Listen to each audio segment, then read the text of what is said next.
Talatu Agwam. Akan hanyar nan gaskiya mun ji daɗi. Don saboda me dama ba mu zato mu samu wannan hanyar haka ba. Amma ga shi nan mun zo mun samu hanya. Gaskiya mun ji daɗi ba kaɗan ba. Gaskiya akwai ramuka sosai. In mutum ya fito da guduma, in bai yi wasa ba zai fadi. Gaskiya su dai godiya na zamu yi. Mun gode sosai, mun gode.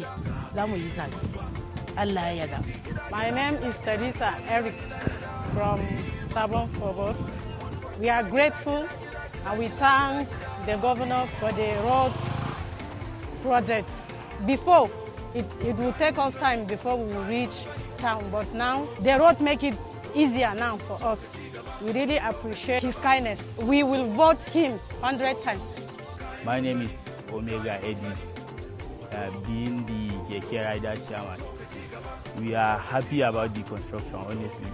Through these people are really appreciating the government, and the entire community are happy. We also, the riders, we are happy, and we really appreciate the work. It has been a while. People have been promising about this road, the construction. People have been promising and failing. So this one we see is an avenue for us to, even though maybe the next time election, we are going to support it. Sunana Pastor Dauda Ngoshin retired. So bisa ga wannan hanya da aka fara shi muna ga kaban ba za kai ba. Amma da ikon Allah muna addu'o'i. Mun ce ana rayuwa ba za a kasa samu waɗanda suke da kirki ba a rayuwar duniya.